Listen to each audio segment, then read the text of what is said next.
mom and dad. Your mom and dad. Your mom and dad. Your mom and dad. Welcome home, family. It's your mom and dad. Well, hello, family.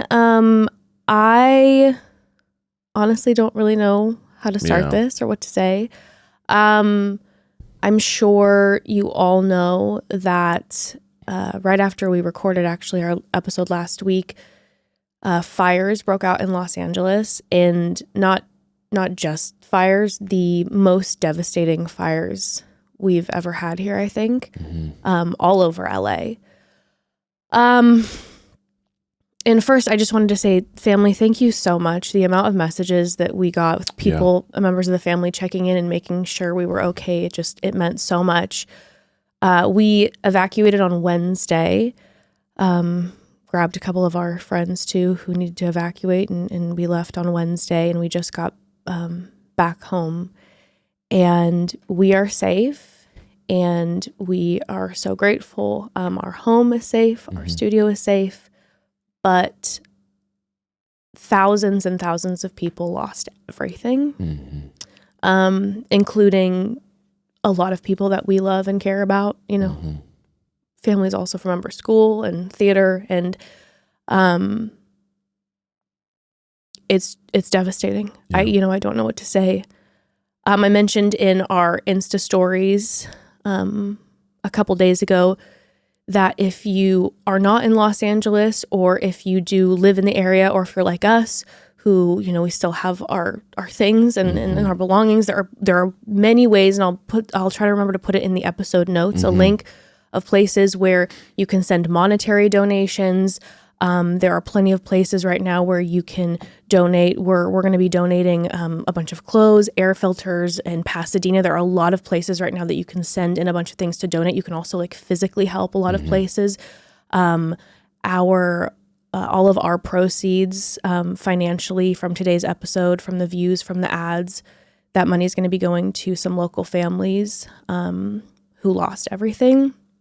But there are a lot of ways that you can help right now. I'll have those in the episode notes. But also, if you are someone who was personally impacted by the fires, or have friends and family who are in LA who were impacted by the fires, in those online resources, there are a lot of ways that you can receive help as well. But please also email us. If you're a member of the family, please email us so that we can post, that we can help in whatever way we can, please. But yeah, I don't quite know what to say. But we are so grateful for our community here. I'm so grateful for the family, friends who reached out to us. And I do have to say the importance of community is so huge. And I've really witnessed that over the past couple days. The community in Los Angeles has been unbelievable, just seeing how many people are willing to help, donate, come together, and support each other. Obviously, our incredible first responders here and from, outside as well. Just the importance of community. So we love you so much, family. We are so grateful for you. We're so grateful for this community. And also, thank you so much for the flexibility. I know we had to rearrange when we were going to drop the episode because we were not in our home, and then we also wanted to be available to help people how we could. And so thank you so much for being flexible. We will keep you updated. As of right now, there's conversation that there's maybe going to be more winds, which might perpetuate the fires again. Obviously, we're praying that that's not the case. But we will keep you updated. And yeah. We love you so much, and we're so grateful for you. And please, like I said, email us, reach out to us. But yeah.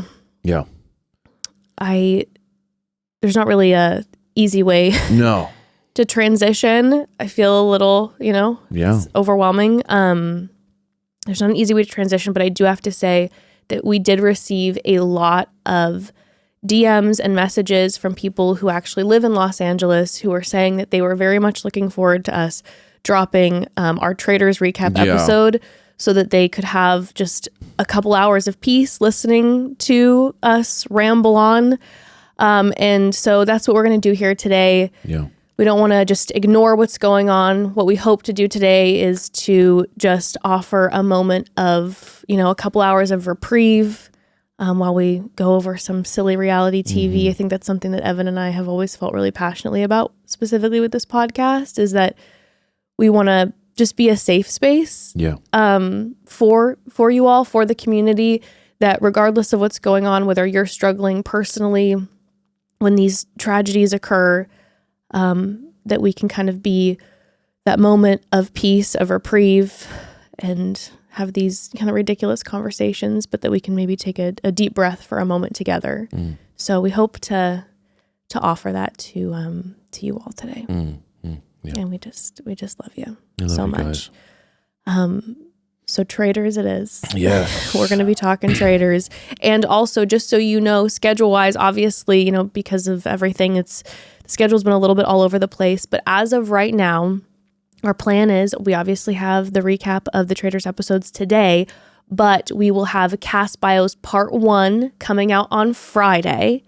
And then next week, we will have another Traitors recap on Tuesday, and Cast Bios Part 2 coming out again this coming Friday. Yes. So the next 2 weeks, it's Tuesday, Friday, and then Grant's season starts. And from there, we'll keep you updated on how we're going to do the drop. Our days are shifting a little bit. I know we typically had like the Wednesday, Friday drop, but we might be shifting days just because of the Traitors Bachelor happening at the same time. So please stay updated on our Instagram. We'll keep you updated. We'll let you know, try to let you know at the top of these episodes kind of what the schedule is going to be. But as of right now, we got Cast Bios Part 1 on Friday, and then Traitors again on Tuesday, Cast Bios Part 2 on Friday. And we're gonna get into some fun stuff. It'll be nice. It'll be fun to have both of those going at once, I feel like. Yes. I will tell you who is thrilled about Traitors right now. And that is super fan. Our child. Ember is maybe the biggest Traitors fan that there has ever been or ever was. I mean, if she met anyone, if she met Alan, first of all, the fashion, the second Alan came on screen. Okay. I'll say this. Normally, Ember does not watch the shows we're recapping, right. But when she hears that we're doing Traitors, she is all in. So the second Alan came on screen and he was wearing that crown and the garb, Ember is like, slay, king, slay. Yeah. Like she was living. And then she watched all the episodes with us. And then last night, she was like, we're going to watch Traitors again tonight, right? I'm like, actually, we have to wait until next week. She was devastated, but she is the biggest Traitors fan. But of course, her crowning joy of this season is Bob the drag queen. Yes. To the point that she was screaming during the episodes, Bob Nation, which I don't know where she got that. She created that. But she was just like, yes, Bob Nation. And you didn't watch the third episode with us. Right. So we're covering today episodes 1, 2, and 3 that were released. And just as a heads up, if you're holding off and haven't watched all 3, we're going to be diving in. We're going to be all over the place. So spoilers ahead, I guess, for all 3 episodes. But you didn't watch the third episode with us? I watched it on my own. You watched it on your own, but me and Ember watched it together. And when they had the roundtable with Dylan versus Bob, Ember was on her feet screaming. Like at Dylan. Like, at Dylan, in rage at Dylan. Yeah. He's become her new pilot Pete. She is anti Ember because doesn't like the game. She just has her people that she likes, and if anyone crosses them, you're dead to her. Well, it's last season where she hated Pilot Pete because she loved Phaedra. Exactly. She tends to love the Traitors. Of course. She loves the Traitors. She loved Phaedra, hated Pilot Pete. So that was enemy number 1. Now Dylan Efron is officially enemy number 1 for Ember. And I told her, I'm like, you know who his brother is, right? Because she loves Zac Efron. Yeah. She looked at me, she goes, I don't care at all. Yeah, I mean, you have no chance against a drag queen with Ember. Let alone Bob, who's like a legend. You know what I mean? Like, no chance. Ember, who's already a huge fan of Bob, when Bob became one of the Traitors, we were literally screaming. We were beyond excited. So then when that round table hit, when I tell you, Ember has been saying, and Evan's heard this for the past like 3 days, welcome to the stage, misguided. Yeah. She keeps saying that over and over again. And after she says that, she's like, Dylan got smoked. Yeah. Bye, Dylan. Yeah. Like she is like See you, nerd. she is personally wanting Bob to be vindicated. So Bob, if for some reason you're out there listening, obviously I'm a Wilds fan, but my daughter would literally just give everything for you. Okay. She 1000%. will come into that castle herself and she will become a secret traitor to take out Dylan so that you will be safe because she adores you so very much. Thank God she's not like online and commenting, because she would just be on your Instagram, Dylan, being like, go away, you suck. She would be full trolling if she had a social media. She'd be a full social media troll. Anyone Dylan against Bob. Right, it would just be post after post pro Bob. Be threads just everywhere. Just Rumors reels created. reels of I heard. rants. Reels of rants pro Bob, just trying to take out Dylan.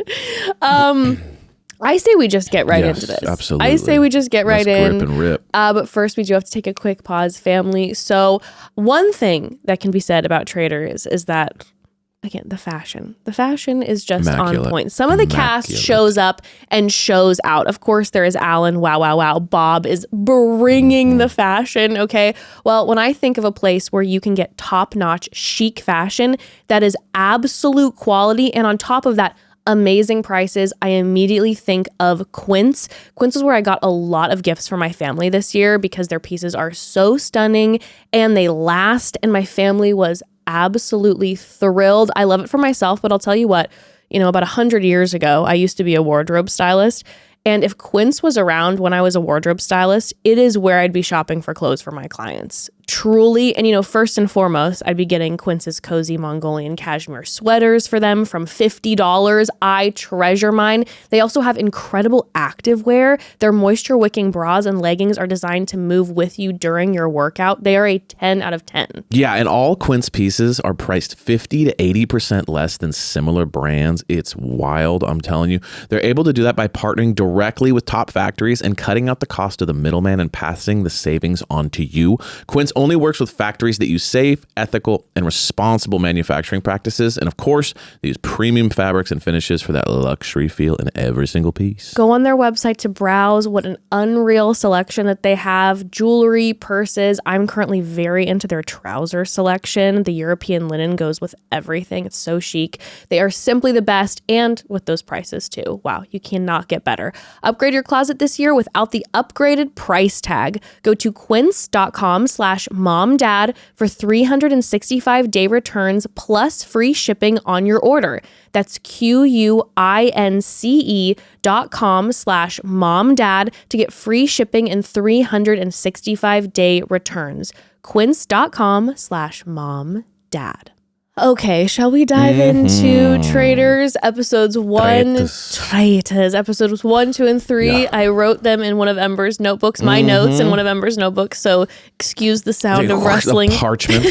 You know what? It feels appropriate for this show. I should have written it on a scroll. Now, I did glance at your notes quickly.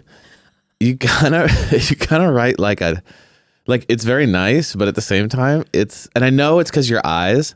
But your note, the font is kind of wild. What does that mean? Like the amount of pages you have to use because your font is so big. Well, because I need to do it for my eyes. I also have horrible handwriting. It's and when not I was, bad. It's kind of cursive-y. It's kind of pretty. But what I will say is like the size is wild. Like quadruple spaced, big letters. Mine is absolute. It's like when you zoom. It's like when you see old people with a phone and they're zoomed in. Like the font. That's how Jess writes. No, it's not pretty. It's chicken scratch. And when I was going through these notes, I can't read half of them. So I literally was trying to reread them. I'm like, what happened again? Because I can't read anything that I wrote. It's like 15 words a page. No, it genuinely and then so you're going to be hearing a lot of pages turning. Oh, but I was just so glad to be back in the saddle with Traitors. And I have to say, I think this intro, they went even harder than the usual. Yes. It was giving like heavy haunted house vibes. It was like haunted house meets like apocalyptic cult. Yes, energy, and Alan was like serving Shakespeare. Everything was, a horse. But it was rhyming. Yes. It was very like it was sonnet-y, but kind of like I wouldn't. you're right. When you didn't think Alan could get more over the top, he got more over the top. His intro is a poem. He serves so hard. We do not deserve Alan coming. I feel like he's going to come through flames next time. So hard. What he really does need, because that intro was kind of giving Edgar Allan Poe. Yeah. We need him to have a raven on his shoulder at all times. Yes.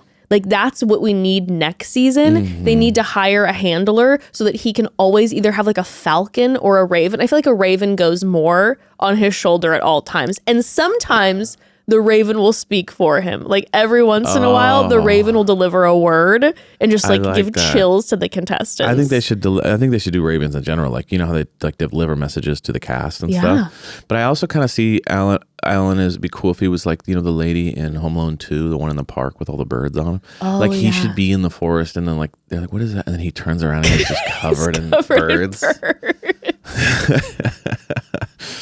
God, I would be even more jealous. I'm already so jealous of his wardrobe. If he was always covered in ravens, are you kidding me? It's like my life dream in a castle. Like, speaking of hosts, you think about like who should make more money between like Jesse and Alan. I'm like, listen, Alan puts a lot of work in. Jesse's like golfing and shows up once every 4 episodes. Like, I'm not trying to talk shit. I'm just saying, like, Alan's like in there, like putting on the new outfits, like delivering, you know, one-liners and scripts and poems. He is on screen so much. He's on horses, and then this man, there is no host that compares to him. Genuinely, the only person that in my heart can compare to him is Mark Wahlberg, Temptation Island, because like he delivers so much wisdom. It's a different level of and you know work, he loves and cares so deeply about the contestants. It's like Mark Wahlberg, and that he does his thing, and Alan Cumming, he does his thing. They are on a different tier of hosts. It cannot be compared. Sorry, Nick Lachey, I love you so much. But they also couldn't do each other's thing. I love the idea that like Mark Wahlberg comes into like Temptation. He's like, welcome to Temptation Island. And he's just in like full crazy garb. Everyone else is like in trunks. Imagine if Alan Cumming showed up and tried to do The Bachelor. Yeah. Oh my God. You know what? He would just make the show. Or you'll die. And they're like, no, I'm just trying to get famous off the show. I don't know what you're talking about. And he's like, you'll perish forever. You know what? Fire. He would actually make The Bachelor so much better. Wild. So much better. All right, okay, so the season officially begins. We meet the contestants, and, you know, right out the gate, we've got some drama. Mm-hmm. We have Danielle and Brittany, who were both from Big Brother, and they're off in the corner for a second having like a moment. Yeah, like, are we good? Yes. You know what I mean? Like, are you holding grudges? Are we cool? I love you. I'm sorry. And they're not. Yeah. So apparently Brittany betrayed Danielle. Mm-hmm. So now Danielle, there's this dynamic of who's going to become a traitor, who's not. Obviously, we later find out that Danielle does become a traitor. Yes. And there's a concern there that if Brittany gets removed, that there's an obvious everyone's going to assume that it's Danielle. So I'm assuming Brittany will be around for a hot minute. Which is a classic mistake, though. It's kind of like, it's the same thing that I get annoyed with. When people say stuff like, oh, he's a good liar. We should be really careful of him that he's a traitor. It's like, that's not how it works. Like, Alan picks traitors. But and it doesn't work just because you won Survivor or the challenge or anything doesn't mean you're going to be a traitor. So I find it always interesting how people go, or that like, because Danielle got removed by Brittany, that Brittany should watch out that Danielle's going to, like, Danielle would have to convince everyone, I want to get rid of Brittany because Brittany sucks and she pissed me off last time we were on a different show. Yeah. Like, no one ever does that. But like, I don't know. It just feels always funny. I don't fully agree because, like, Robin did bring up that they always choose traitors who are delectable players. See, I kind of disagree with that. What? People get chosen. Some people, like, I would say this, like Bob, in the, like, we're going to talk about it, like Bob and Danielle getting chosen. Yeah. I don't feel like Carolyn's like this devious player. Carolyn's kind of like, I don't know, you know, just kind of has opinions, but she's not like, if it was really that, they would pick like. But she won Survivor. And Bob also has no history in these type of shows. Obviously, we know Bob's amazing at this, but Bob has no history in like challenger shows.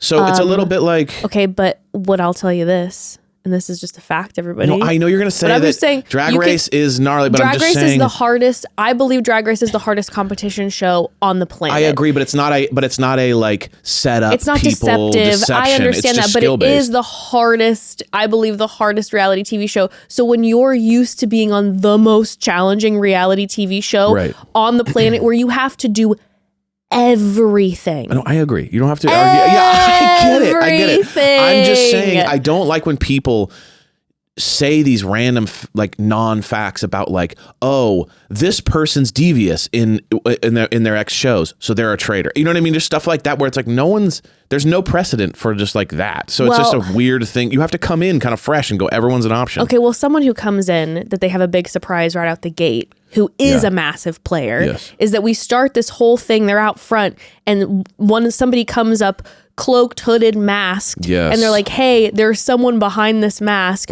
who may or may not join you. They reveal that it's Boston Rob, who is a survivor overlord. Okay, this man has done it many times, and the second everybody sees Boston Rob, they're like, oh shit, he's a top tier player. So the option is that Alan says, if any one of you in the cast comes up and shakes my hand, you can bring Boston Rob into the show and remove someone of your choice. Yes. Would you have done this? You know what? I kind of feel, just to be honest with you, it would have been sick for Danielle to come out and just like wreck Brittany there.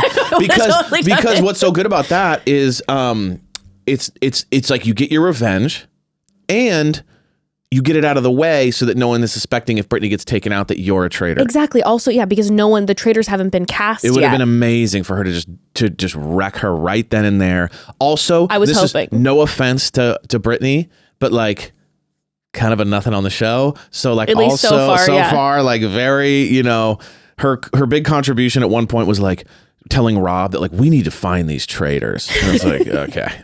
You know what I mean? So we could have done without maybe that character. Yeah. And so Danielle been like, boom, and then you bring Rob in. Now you have an ally. Interesting to me. I fully agree with you. No question, I would have done it. Even if I didn't have an enemy on the cast, I would have just picked at random someone who, to me, is a big threat. Yes. Like, for instance, they were talking about how Tony has won Survivor twice. Right. So I'm like, okay, I picked Tony. I'm like, I don't want to have to deal with like a high level player like this. I would immediately go, it's like, again, I'm not cast as a traitor yet. Mm-hmm. Now, I get that you have a target on your back because people would be like, this person is ruthless. Sure. But then you immediately have an ally in Boston Rob. And Boston Rob is a top tier player. Yes. So you cause drama. Do you have a target on your back? Yeah, maybe. Maybe they try to out you first. Mm-hmm. But I guess at the round table, if they try, my argument would be like, do you think I'm stupid enough to come out here swinging and then try to deceive everybody? Like, no, I'm an upfront person. If I'm traitorous, you're going to know. Look at what I did at the get. Okay, what you see is what you get with me. I'm going to play this game and I'm going to play it well, but I'm not going to play it dishonestly. Yeah, I like this. I like this. Now, one addition to this, I really wish that we don't have. One thing that I'm not loving is the tail between the legs Tom Sandoval. This new sad sack Tom vibe he's got going on where he just mopes around and I don't know anymore. I'm so battered and bruised. Man. I'm like, he should have come out with his kilt on that he has on. He should have come out and just taken someone out and been like, oh my God, Tom isn't sad anymore. You know what would have been He's wild? who he always was. You know what would have been wild is because like right out the gate, some of the Bravo people were like, "Oh no, not Tom Sandoval," and like we find out later, Chriselle is friends with Ariana. If he just would have taken Chriselle out, he's like, "This is because you're friends with my ex." Just gone gnarly full villain. I would have loved it. That would I would have loved it. Instead, we have scared dog Tom that's just like whimpering in the corner all the time. He's terrified to do anything. But we'll talk about Tom in a second because Tom his glimpses of himself come out. Like he's playing the role. He's been playing the role for a while now. Yes. Sad guy. But when he gets there's moments where it comes because we'll out. talk about Tom because we'll talk about Tom right after we discuss who became the traitors because Tom is absolutely sending me right now. He's so funny. Tom is sending me. So nobody takes up Alan's offer. No. Boston Rob is sent away. I immediately look at you. I'm like, there's no way they're sending Boston Rob home. I knew for a fact two things would happen. If someone would have shaken the hand and got rid of the other person, that other person would have come back or Rob was coming back. Like, there's no question they're getting rid of someone that fast without being able to play. True. I guess if you would have done that and the person comes back, you would have made an enemy. Exactly. I was like, there's God, this no game way. is so hard. I would never know what to do. I say things confidently like I'd know, and then I'd be screwed over. Which is why I love the way that Bob is getting rid of people, and we'll talk about that. Okay, so they enter the castle. I will tell you this. Tony immediately is like telling people that he wants to be a faithful. Yeah. He's so loudly being like, I'm going to be a faithful. There's no way I could never be a traitor. And I'm like, that is such a weird strategy because it seems so obvious. You have to go the other way. I'm dying to be a traitor. I would love to be a traitor. Why are you going around and telling people that you do not want to be a traitor so loudly right out the gate? Also, I think that was a bad call. I also feel if you're walking around the castle screaming, I want to be a traitor, I want to be a traitor, it almost guarantees you're not a traitor. Facts. Because like Alan's not going to be like, well, I'm going to choose the person that's been loud the whole time. Exactly. So it's a way to guarantee. It was a strange. But to be like, I can't wait to be a faithful. No one ever says that. Tony made some, considering Tom. what Tom said, I don't think I could handle being. I don't think I could handle being a traitor. It's too scary. I know nothing about deception and being mean and not caring for people. When he sat with Alan and he goes, well, I have to be a faithful. I'm just too scared. And then Alan made that like comment at like, him. well. Or no, he was like, oh, maybe something about deception. He's like, oh, well, you would know. He like threw some shade ball Tom's comment. had multiple strays. Obsessed. And he's just, oh, you're right. I'm sorry. It's amazing. Okay, sorry, continue. But yeah, no, Tony's made some kind of wild choices, I feel like, throughout. 100%. Considering he's like an incredible player. He's unhinged to me. He seems completely unhinged. He's always over the top passionate too when he tries to like either go after someone or defend himself. He's kind of like, well, you, and it's a little bit like he's I don't like know. full leader mode, but also the people that he's choosing to call out, he's choosing them for very unfounded reasons, which feels chaotic and like not a good choice. Especially as someone who then is a faithful. You're like, what are you doing? You're I don't know. Yeah. Gabby had her moment where they're like, how did the Bachelor work out? She's like, I'm a lesbian now. Gabby, Everyone laughed. Yeah, icon. Icon She's on very this funny. show. I am so obsessed with Gabby. Gabby's ITMs, talking about the smoked salmon, talking about the shit talking. Yes. She's got her crew with Nikki and Chriselle, and she's like, we call ourselves the Bambis because we have big doe eyes. I love smoked salmon and goat cheese and talking shit. You know what's funny about her? Her inflection never changes either. So it's like if she asks a question, says a statement, says something funny, she says it the exact same way. Always. The fact that they're calling themselves the Bambis because they have big eyes. She doesn't say it's funny. She's like, it's like a fact because we have a big doughy eyes, and we're the girlies. We stick together. And you're like, that should be funny, but for some reason you're not laughing. It's very funny. I have high hopes for Gabby. I know going in, I said I was like, if Gabby's going to do well, I think Gabby's going to go far. She's got delivery that just makes you believe her. You believe Gabby. Also, Gabby is so likable. You can tell that everyone really likes her in the castle already. She's not playing it too hard where she's not making herself a target. She's kicking back, but she's also super smart, so she's throwing in her opinions in a very smart, strategic way. She's got the voice that makes you feel like she's not playing a game. She's very flat in her responses, so you never sense any passion. And passion, I feel like, is the down, right? Yes. The passion is, I'm afraid to get ousted. I don't like that person. Passion smells of, I'm up to something. Yes. And so she keeps it flat. And so you never feel like she's got some vendetta or she's playing a game. She's really good. Shockingly, not like shockingly, but like I'm amazed at how good it feels. Like how good she seems unless like she gets randomly taken out, she's gonna go far. I agree. She's gonna go far. Obviously, Sandoval hates his picture. That killed was me hilarious. when he He's like, walked I look up like and he I'm goes, a corpse or something, or a prisoner. Yeah, prisoner. I think he said prisoner. He's like, oh. Everyone's all hanging out and he's by himself He's just checking looking at out the camera, his just photo. like, He's like, God. Jesus. Which, by the way, lines up when we did our cast bios of Traitors. We're like, Sandoval's the only one who like had them reshoot his and photo. And he then went in and checked those pictures. He was like very disappointed with his picture. He's so vain. But then everybody meets with Alan. People are begging to be the Traitors minus Sandoval. And then they have the round table to decide who will be the Traitors and family. Our first traitor is Danielle from Big Brother, who we saw in the cast bio was like known as the villain of the season, an incredible player.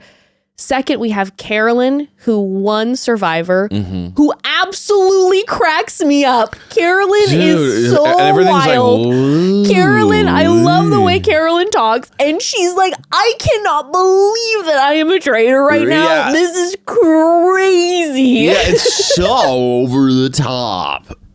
She's like, It's looping. Her voice is looping. It's like, whoa.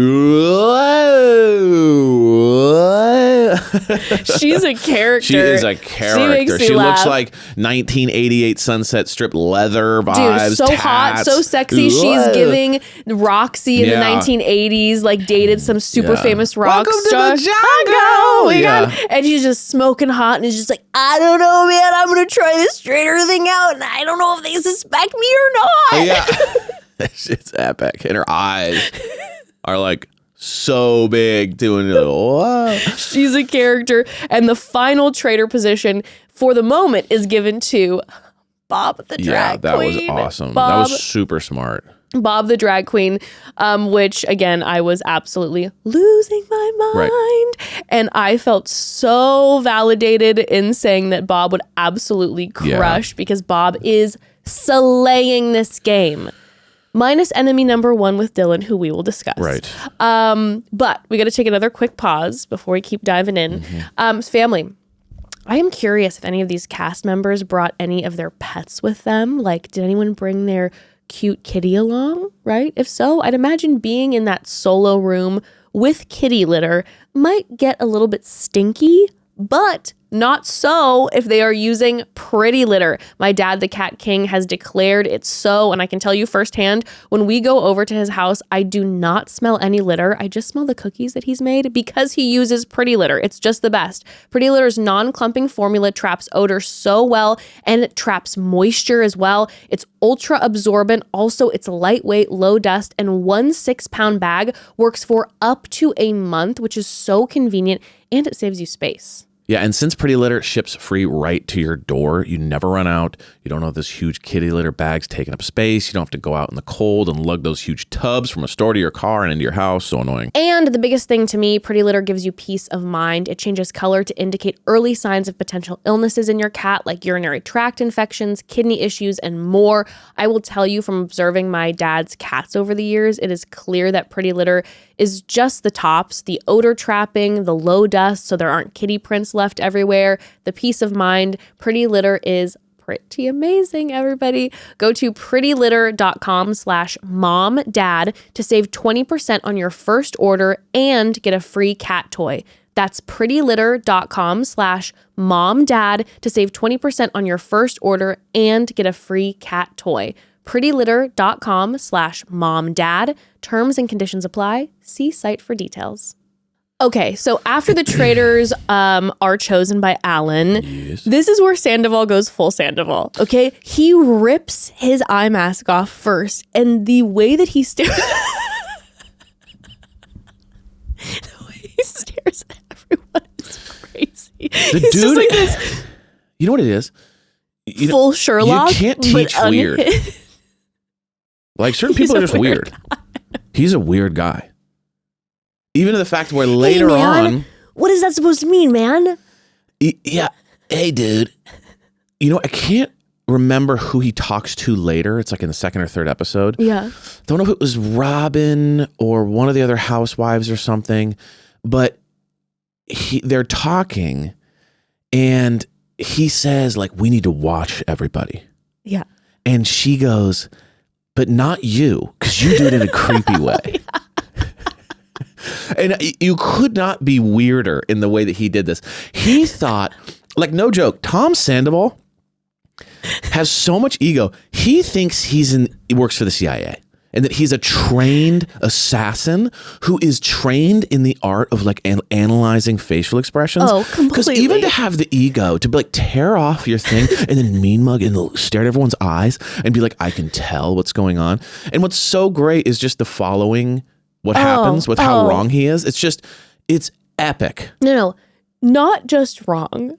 Tom Sandoval, numerous times, but at one point, my most favorite is when the new guys, Wes and Derek and Rob, come in and they're looking at the wall. And Tom literally says to them, he's like, hey guys, so the people I know are faithful. Yes. Carolyn, Danielle, Bob. Yeah, I mean, he literally names the traitor. At one point, traitors. I don't He remember. named all 3 traitors. Yeah. And said they are for sure the 3 faithful people in this At castle. one point, I think he's like sitting with Carolyn and Danielle. Yes, and right he, after. Yeah, and he goes like, guys, I know you're good, but you know who really? And it's like he's just naming the wrong people. Well, he comes right out also, the why gate. do you have to look at people like that? Why can't you just go like this? What are you going to be like? Well, there was one. Is it like you're using the force, like you're forcing your brain to see past? Like There what? was one point where during one of the breakfast moments, Alan comes out and starts talking, and he stands up and is like standing over someone's chair, and the way he's like staring like, at Alan, it's like, Jesus. Oh, he's big vampire energy. And he has that. He but has not the vampires I like in my books, okay? But he gives big vampire energy. He totally does. Like he sees the sun, and it's just like. But the reason why he can't go in the sun's burning my eyes, man. Yeah, but he can't go in the sun because of like skincare. That's Yeah, like his but of reason. course, but he's of a course. skincare vampire. Oh, 100%. You know his skincare regimen you know is his morning routine Wow. is 2.5 hours. well, and the nighttime. He's 5 hours in the bathroom. Absolutely. Yeah. I mean, the skin looks good. I'm not gonna lie to you. Right, he looks great. You can say what you want about Tom Sandoval, but his skin looks skin great. is glowing. But he immediately is like, it's Chriselle. Yeah. No basis, no reason. He just right away comes out and starts telling everybody it's Chriselle after he just glared at her because he's like, I could tell when she took her mask off that something was different. And immediately, by the way, Chriselle, when she gets wind of this, is like, I'm really good friends with Ariana. Yeah, it's like, I know that's why why, he's trying to dude. get It's rid of like, me. could you be more Also, basic? Chriselle is just like this little angel Yeah. who this whole time is just kind of like, yeah, I don't know. And it's just super nice to everybody in the house. And he's like, it's her, Yeah, man. Chriselle doesn't make one. It doesn't even seem like there's a single time where she even accuses anybody. I mean, he's just kind of chilling, and he's like, I could tell. Very funny. But Dylan, right away, tells Chriselle, and this is the beginning of Dylan's Surprising. story. You're just kind of like, who is this guy anyways? He's like Zac Efron's brother. So Dylan Efron right out the gate says, he's like, I'm a huge fan of all these shows. Yeah. He knows everybody who comes out of that those cars. Yes. So that's an interesting he's a factor with student of Dylan. the game. He is a student of the game, and he says too, he's like, a lot of people don't know about me. I'm going in. I know everything about everybody. Yes. And he's playing this right out the gate, tells Chriselle Yes. that Tom has his sights set on her, saying that she's a traitor. Yes. Okay. So that's the beginning of this Dylan arc, where he is kind of one of the characters who goes and reveals secrets to people, keeps things close enough to his chest. He's a scary player. He's a scary player. And I believe he is our new Pilot Pete. Wells wanted to be Pilot Pete. Not so. He is our new Pilot Pete, where people are liking him. And I'm predicting this. People are liking him right at the gate. Yes, of course. He's gorgeous. He's charming. He's sweet. Everybody loves him. I'm probably going to get fucking so much hate from the audience being like, I'm going to come for Dylan. But guess what, everybody? He is going to be the sweetheart that everyone loves and trusts. Halfway through this, his ego is going to blow up because his favorite Survivor and Big Brother players are telling him how amazing he is. And he's going to start leading this damn house. He's going to become full Pilot Pete. And there really is something about being quiet and attractive Yeah. that like plays really well. Yeah. Like, People are like, speaking "Oh, of they're Chriselle, safe." it's kind of like she's quiet and She's beautiful. beautiful. And there's something about people that just like their brain goes, it's okay. Yeah, I trust them. I kind of trust you. Yeah. You know, we kind of talked about that last week. It's like the salesman thing. It's like people that are pretty and just like they sell you on something. You're like, yeah, that makes sense. I do need that. Yeah. And I do feel like he kind of has that thing. He's kind of chill. He kind of has his things. He's a good looking guy. He's nice. And then people just kind of ease into But his energy. I think ego's going to take over halfway through. And I feel like I was noticing this Yep. even by the third episode. He started to He's be a get little bit like, cocky. I'm coming for you, Bob. Yep. Yep. He's starting to get a little cocky. And I interesting. think we're going to have a full Pilot Pete That's what where Pilot he Pete tries was to the take same way. over. He was really sweet and cool in the beginning, and then the ego started to go. And that was, he I think, started- ultimately Pilot Pete's demise is Yeah. that he started to get too like, I know everything. I'm the god of this situation. I'm the puppet master. agree And I think completely. Dylan's going to start thinking that he's the puppet master. Yes, I agree. Okay. But then they have their very first mission. This mission is the Viking ship Yeah. that they have to go on, and they're collecting money and fuel. And if everybody gets back into the circle and then light it on fire, those people who are in the circle get shields. Right. Okay. So first of all, they get on this Viking ship. Mm-hmm. Okay. Wells and Sierra are at the back. Everybody else is rowing. Right. And they can't figure out how to row this. And I'm yelling at the screen. I'm like, why is someone not taking over? And I'm sitting here going, Wells, you're just standing in the back. Why are we not running this thing? Why are we not going, okay, or then saying like, okay, Sierra, Wells, we're in the back. You talk to the left side, you talk to the right side, Right. you heave ho.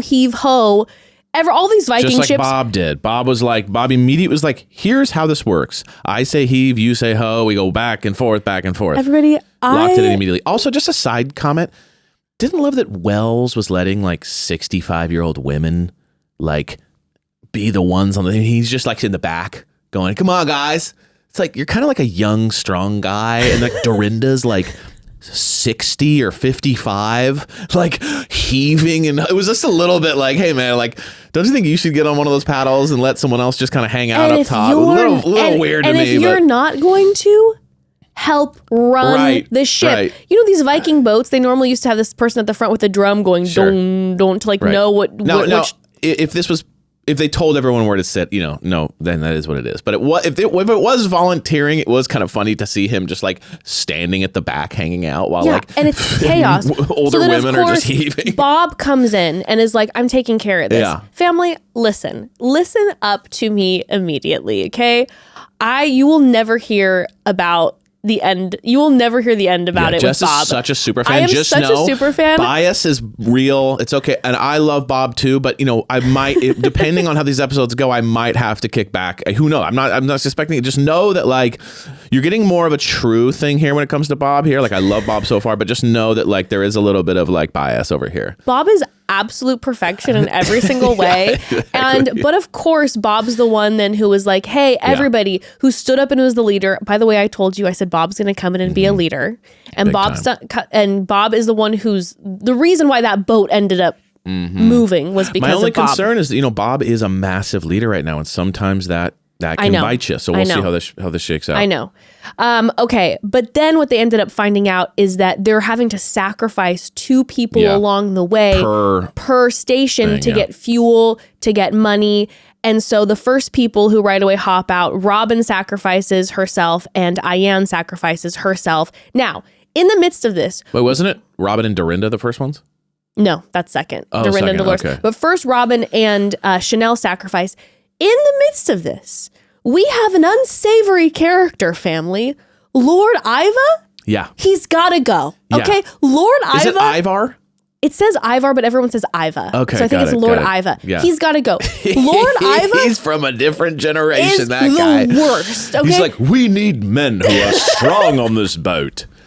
Get these wimpy old women out of here. So Robin hops off, and you hear Lord Iva in the background go, one more girl. Put one Get more these girl. weak women out of here. We need men on this boat, like the good old Viking times. No, literally later, the Lord is like, get the women off. We need the strong men. Put them off. Get them off the boat. I'm like, this guy's out of control. Like, I don't know what you're talking about.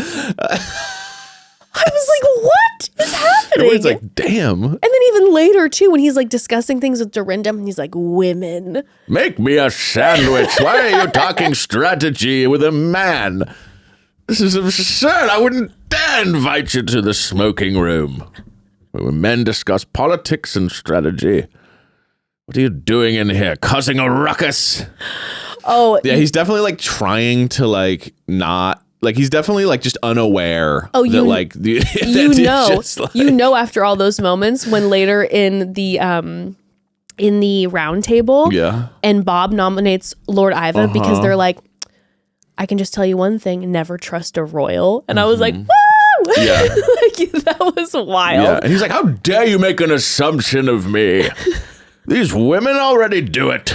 So then Dorinda and Dolores hop off. Yeah. They're all starting to realize, by the way, later that they're like, oh, it might make us look like they're traitors. like on the thing and they're like, wait a second. It actually makes me look bad. Like a traitor because I'm willing to sacrifice getting a shield.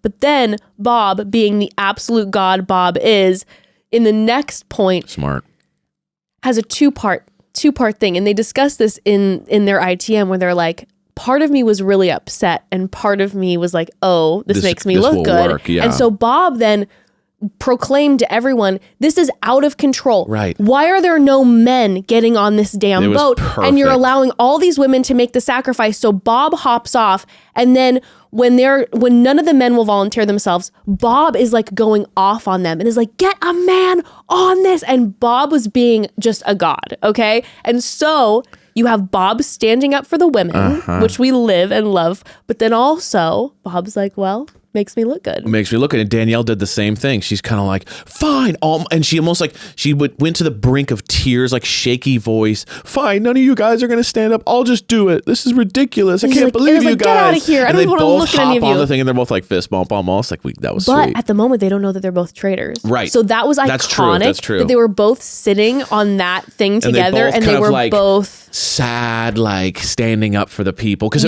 like the first 4 ladies that got off, it was just like I just don't want to deal with this. / Robin kind of was like, that's just the person I am. I am just a sacrificer for my family. I would give anything for my family kind of energy. Everybody's like, chill. But the last 2 played it perfectly. You know, Bob and Danielle played the like sympathetic, sad, fine, I'll do it. Standing up for everybody. It was perfect. But then they end up, the next sacrifice is Bob Harper, who I really am enjoying, by the way. Yeah. I like Bob Harper. Great energy. He's playing it well. He is playing it well.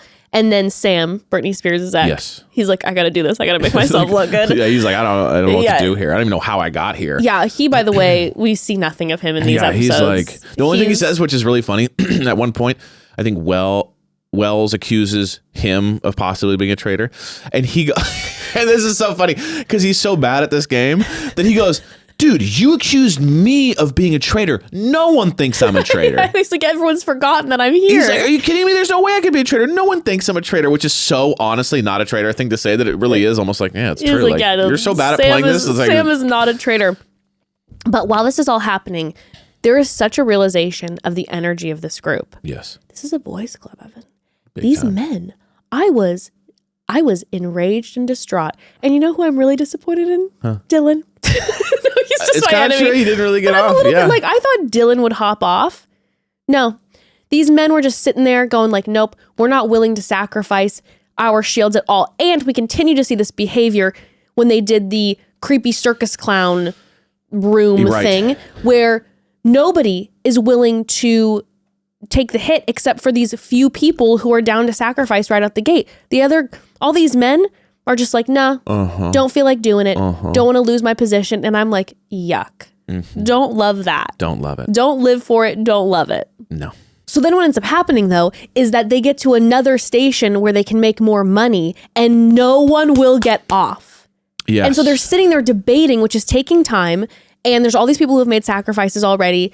And this money's going to benefit the pot and the whole group in the entirety of the group. They decide, no, we're just going to go back. They're like, is this extra money worth it? No. So then a whole crew of people goes back and a big group of them get shields. Yes. Okay. And like Dorinda said, we're going from what we thought was going to be 10 people to 8 people who don't have shields. Yes. And that's a huge, those odds are massive. So they fully betrayed these people who are willing to make the sacrifice because they didn't get all the money, and then they made it more likely that a group of those people who made the sacrifice would get ultimately murdered at the end of this, okay? So then they're sitting there with their shields, and I was living that Alan fully shamed them. Yes. Alan was like, so not willing to sacrifice for the greater good. Yes. Interesting. Willing to betray already. Like, he shamed them. He did. And then they all left.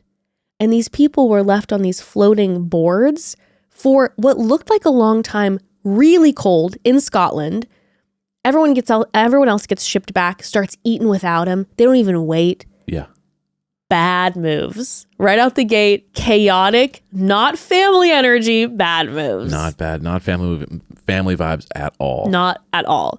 So that then ends up starting a whole drama, which we'll get into. We got to take one more quick pause, though.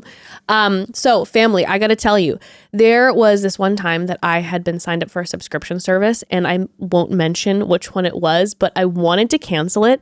And when I tell you I tried so hard to cancel this, emails on the phone for a long time, multiple times, and I couldn't. And to be honest, I just gave up. Not financially smart, but I was so frustrated, I just gave up trying to cancel it. And then I found my savior Rocket Money. And when I tell you they canceled that subscription for me, no problem. It blew my mind and I am now forever obsessed. Rocket Money is a personal finance app that helps find and cancel your unwanted subscriptions, monitors your spending, and helps lower your bills so you can grow your savings.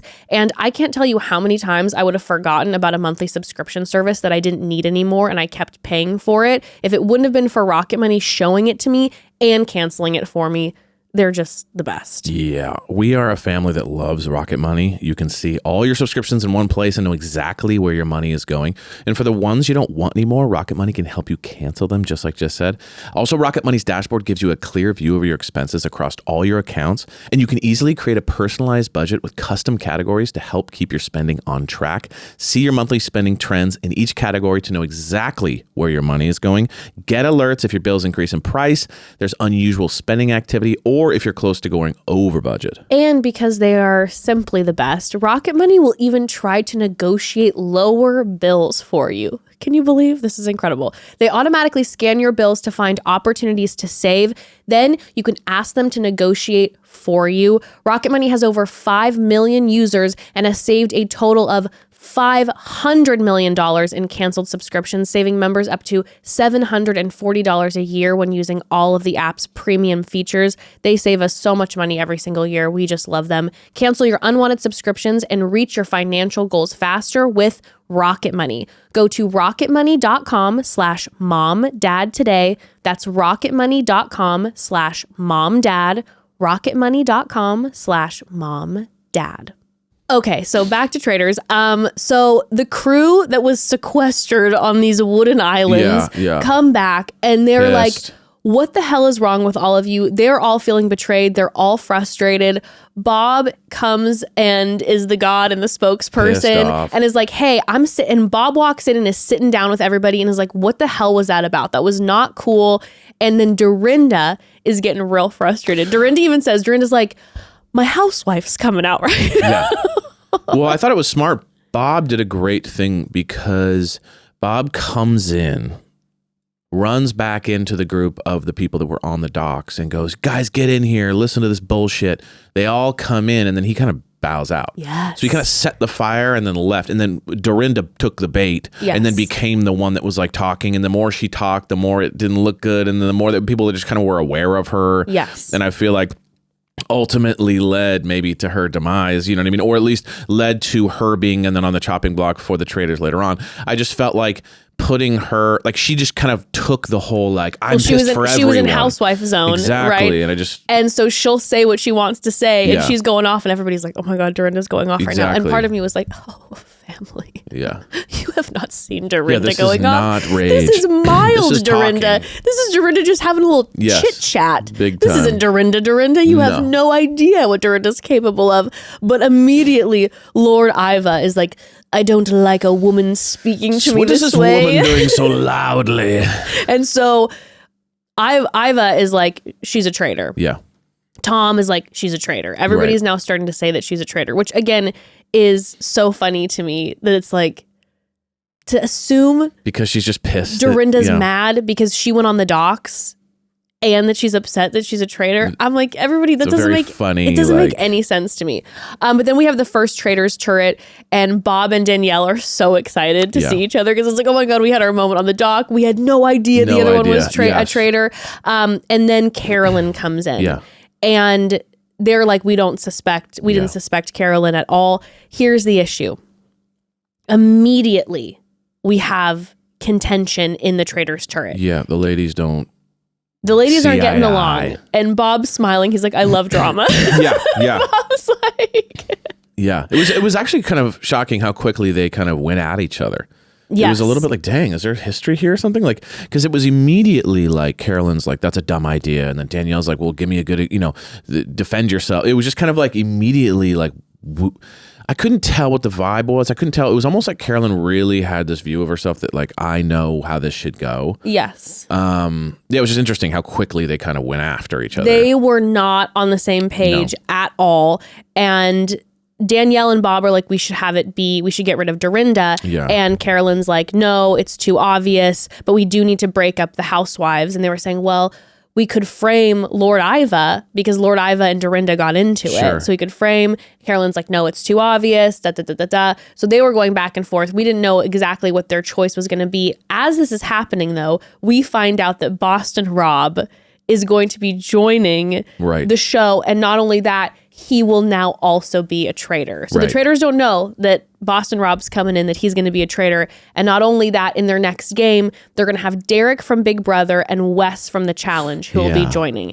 I don't know anybody I don't know Big Brother players, those guys, no. But Derek apparently is a great player.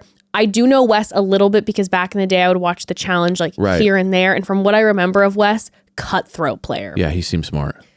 Wes seems like he's going to be a big player in this. Agreed. And he seems very strategic and also, like I said, very cutthroat, like willing to do whatever needs to be done. Totally agree. To get rid of who he needs to get rid of. But the next morning, right before we find out that they've offed Dorinda, Tony is like, I swear that Dorinda's a traitor. I know it. And Tony, this is when we're seeing Tony like really kind of coming out and making these kind of big declarations, which I think ultimately was a demise for him. Right. That he was making these big declarations. But when Dorinda gets offed, Bob starts fully crying. Yes. And then Danielle joins. Yes. Carolyn's like, it's too much. Right. What are your thoughts? Well, I think the issue was twofold. They both crying is not good. Yes. One of them crying works. Yeah. I think Bob's tears were organic. Well, Bob said, I was feeling sad about the fact that she was gone. Yeah. And so I leaned into it. But I will say Bob was also doing the shock face, big. Like, Bob, I almost felt like went in really hot that morning. And it was like, luckily he was already kind of that way before. You know what I mean? Well, it's just Bob's being Bob. Luckily, Bob's already a huge personality, so it worked. But the crying while eating scared me that he was doing. You know what I mean? Like Bob was literally dabbing tears and taking bites, and so I just felt like, oh, that I could see where Carolyn was like, that's a bit much. Danielle was just, I feel like, following the lead and kind of just being like, here's my issue with Danielle, and I feel like this is what happens later on in the following episodes.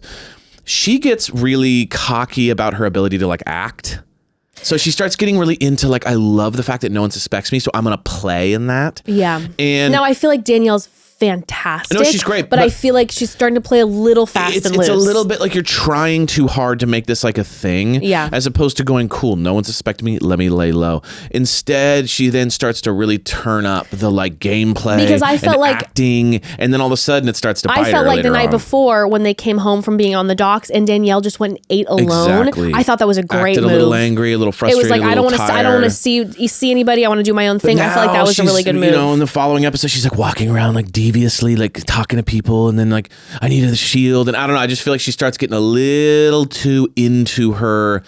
The first day went really well, so now I'm like, now I got this in the bag, and it's like, you know, ease up. So both of them crying, I agree with Carolyn. I'd be like, you guys chill. Yeah, I'd be like, dude. No one else is crying except you guys, and you're not even like a housewife. Yeah.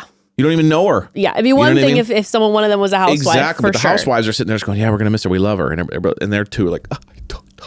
And day one, it's a little much. You just met her yesterday. Yeah, you know. Yeah. No, I agree.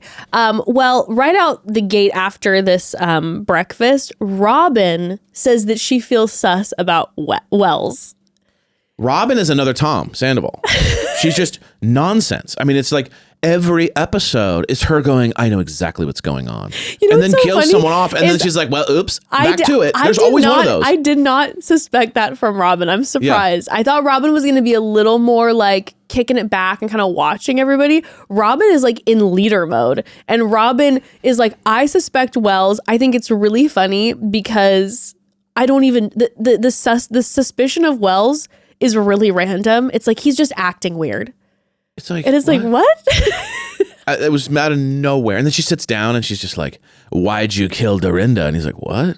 And she's like, see, you're being defensive. And it's like, that was so funny. She just walks in and is just like, so you killed Dorinda. And Wells is like, what are you doing? Like, who are you again? Now, Wells, I told you, remember how I said, I'm curious how Wells is going to go into this, if he's going to be cocky Wells, or if he's going to try to play sweet, nice guy.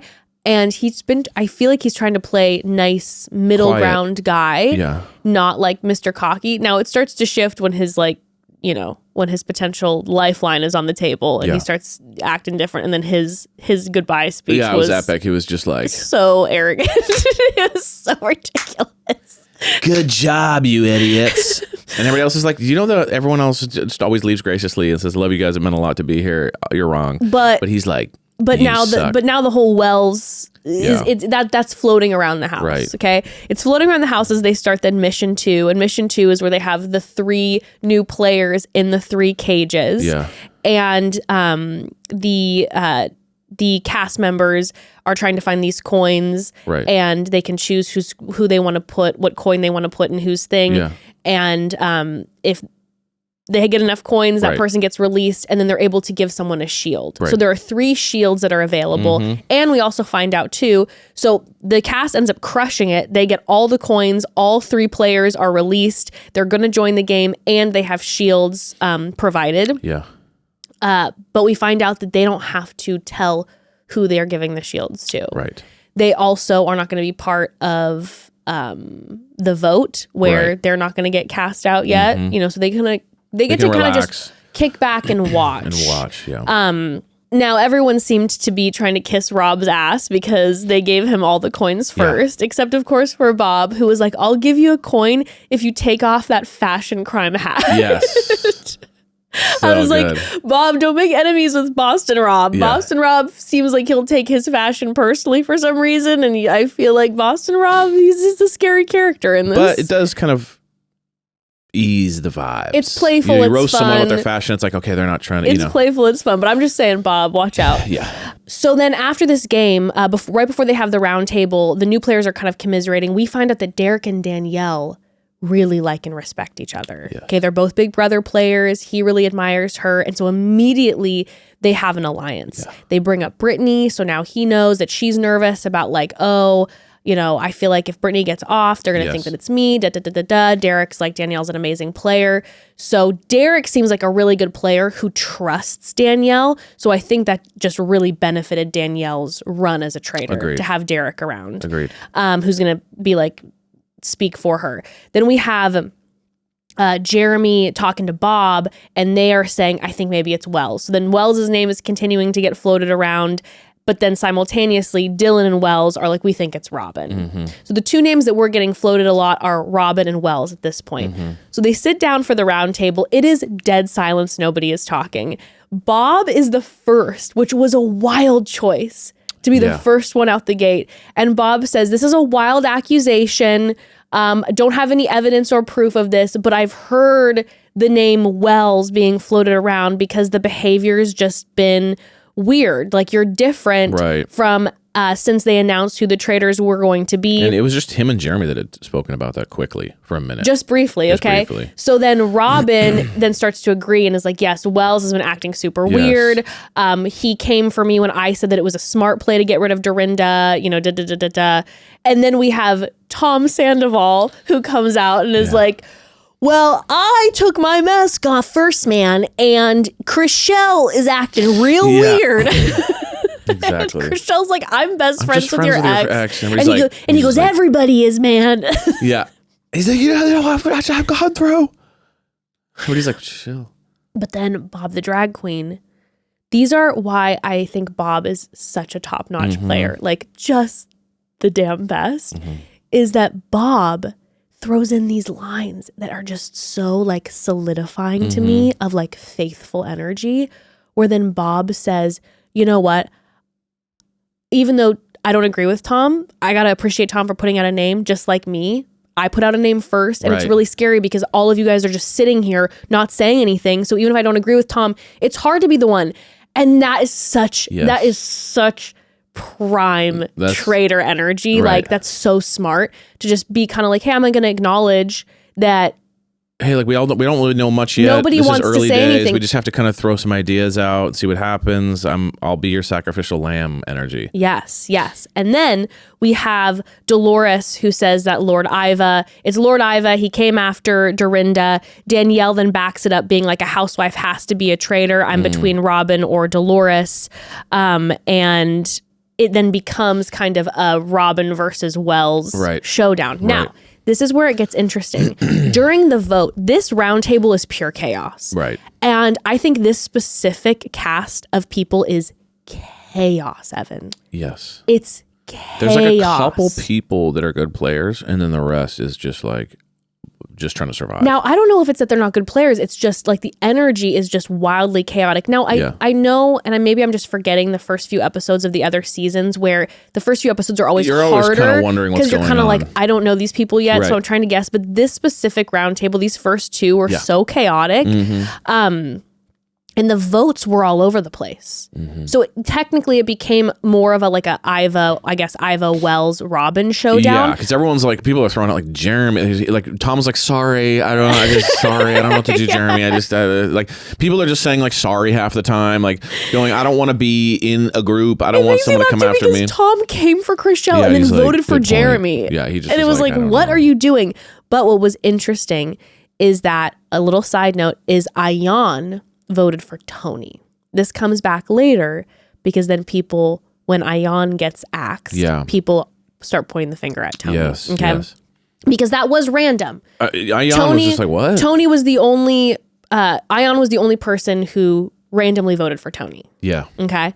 But we have then Bob, the drag queen, who doesn't vote for Wells. Bob ends up voting for Iva. Yeah. And then makes the comment, if anyone can keep a secret, it's a royal. Right. Fire flames. Yeah. But interesting, because Bob initially came for Wells and then voted for Iva. And this was the beginning of Dylan's like... Yes, because Dylan was like... You set a fire and then you left, and that's a very traitor thing to do. Yes. You didn't lead with your chest and say, and I'm still voting Wells because you scare me. And Ivan was like, if you were a faithful and you were going to stand by calling out somebody, why then are you okay to randomly switch up your vote without any evidence change at the very end? Because Robin went with their chest. Robin goes, yeah, Wells, you are the one. You know exactly. Very perceptive of Dylan Efron. He's not just a pretty face. He's not just a body. He's also a mind. Very perceptive. I'm screaming as he's discovering this, and I'm like down with Dylan, because if you so much as touch Bob with a thought, you are an enemy of mine and my daughter's. But the final vote goes for Wells. Yeah. And one of our Bachelor players is out round one. And Wells, the way he starts applauding and his cocky speech at the end was like, there's Wells. Yeah. There he is. Just nice work, everybody. Yeah, he didn't even do like, guys, it was so nice meeting you. He got real dramatic. Good for you. You're all so very smart. Well, guess what? I'm not a traitor. Yeah. I was like, okay, well. And then he like leaves on that energy. Like even Tony was like, guys, it meant a lot. You guys are great. You know, I'm not a traitor. It sucks. But you know, I'll talk to you later. He was just like, good luck, bitches. And then it was just like, whoa. Kind of rude, and then he just left. He's probably pissed. He was off the show. This is going to add another chip on Wells' shoulder. Wells is already upset that he's not the host because they gave it to Jesse instead of Wells, and he really wanted to be the host. First one to get voted off, and then he gets voted off first. And I can guarantee you that he felt pretty confident that he was going to crush this game. I hate to be dick, but like, is it just a likability thing? Like, there's like, why would they just like even like? I don't think Robin even really felt like he was super sus. I honestly just felt like. Well, the fact that they were like, you are acting weird. The fact that like everybody just like voted him off. It's like he didn't do anything. Like well, there was multiple. He was just like sitting on the back of that Viking ship and then got himself. But that's what I'm saying. Let's be real. Likability He's thing. sitting on the back of that ship and ends up getting a shield. Yeah. He's not even rowing. That's what I'm saying. And he doesn't offer himself up as a sacrifice. Don't like him. Wells should have offered himself up as a sacrifice. Absolutely. That would have really helped his. I think it's a classic. I think people like me when they don't energy. Yeah. Oof. Okay. Yikes. Well, Wells is gone. So not shocking. Now the one person who's really upset about it is Ian, because we heard out of nowhere later they're like best friends. Well, that's because Wells said he's like, Ian never stops talking. I just sit next to so her. then I don't have to talk. So I just sit next to her and let her talk. She is funny. Yes, she's very. What she's a like, character. listen, I'm beautiful, and no one has ever, thought of me as smart, and they might be right. It's okay. Even my own son said, "Mom, you're gonna get taken out right away. But look, I'm still here. Like, she was and she's very like, I look funny. gorgeous. Like, I was very upset all that I she does is couldn't talk wear about those how clothes. hot she is and how great her fashion wow, is. she is stunning. Absolutely stunning. I was actually very sad that she ended up getting axed. Because she was going to have some incredible looks. Oh, the looks would have been off the charts. Then also when she saw the photo of Andy Cohen, she's like, Daddy. Yeah. She's very funny. Okay. This is then, like we said, when Dylan comes out and says, I don't trust Bob the drag queen. He tells Robin and Diane this off to the side. I'm absolutely panicking. As Dylan is saying this, the shields are being secretly given. Rob gives his shield to Tony. Derek gives Dylan a shield, not Danielle. He gives Dylan a shield, which I found to be interesting. And he's like, I'm going to have a good radar and I trust this kid right away. And I think Derek's going to make Dylan his protege. Yeah. They almost kind of look like they could be related. Yes. It's like the younger brother. I He's agree. like, there's something about you I like. It's like, yeah, 'cause he looks just like you idiot. But he's like, there's something I trust. I'm like, that's because you feel like you're looking in a mirror, kind of. And then Wes gives Jeremy a shield. Now, Wes is so strategic. He gives Jeremy a shield. He's like, I want the Survivors players backing me. He said, I noticed it during the round table that the Survivors all voted for the same person. They vote in unison. Super smart, yeah. Wes is really sharp in this game. But then we have our next Traitors turret. Bob immediately is picking up on the fact that there is something in this castle that is now coming against him. And Bob is like, I think it's the new guys. They're looking at me. Yeah. The new guys are looking at me. Then Boston Rob shows up and Bob is nervous. Danielle isn't thrilled. Carolyn isn't thrilled. They're not stoked about Boston Rob being part of the Traitors trip because they do not trust him. And honestly, they shouldn't. And Bob's not stoked. And Rob's not stoked on the crew. Rob is not stoked on the crew at all. These guys aren't real players. Immediately, this is a problem. He's like, this is such a random group of people. Yeah. And then immediately he sees that they're all arguing with each other. Yes. And Rob is like, we need to be a united front. Boston Rob is scary. He's calm, cool, collected too. He's like, he doesn't even try hard. And when you watch Boston Rob roaming around that house, couldn't be more of a confident energy. Yeah. Like super confident. Makes me sweat watching a little bit. Just kind of he's rolling around with his like whiskey, and even when they had then that the thing that they had to do where they had to have the 3 players at the end that we'll get to, he's just kind of floating around. He's not nervous. His energy is just calm. He's the traitor who will betray the traitors ultimately. Yeah. Yeah. He's going to sacrifice a traitor. Even though right now he's not doing it, he will sacrifice a traitor for sure. But they end up discussing who they want to get rid of next. Bob says, I think we need to get rid of Dolores or Ian for the sake of chaos. Now, this is where Boston Rob, Carolyn, they don't agree with Bob. They think they need to be super strategic. This is where I really agree with Bob the drag queen. This group is so chaotic right now that Bob is basically like, we need to add to the chaos. And even later, during one of the round tables, Bob was talking to one of the other players and was like, how arrogant can you be to think that someone has this all figured out? Nobody can ever have this game figured out. We never know what we're doing. It's just chaos. Mm-hmm. And Bob's leaning into the chaos. And I do think that it actually is really, really a good strategy at this point in the game to be chaotic. Because when I know you're trying to figure out the correct strategy, but even every time we sit and we recap, I'm like, oh, I would do that. But then you think about, but then someone else could think that means that. Yeah, so personally, I think chaos is a smart call. I think it's a smart call, but I will say there's a difference between, this is just my like take on it. I think there's a difference between chaos and like over the top chaos.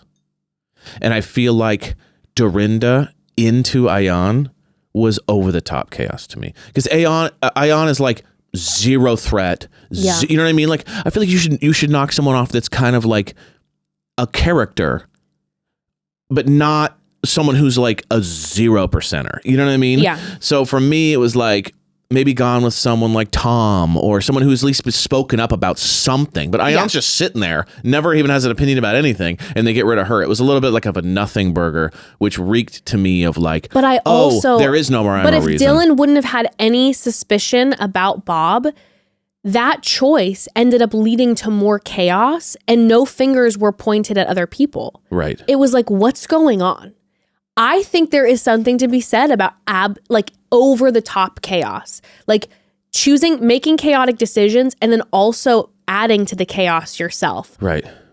There's something about it when there's that many players. I don't think just chaos for chaos's sake is a good call once you're down to, Also, there were shields.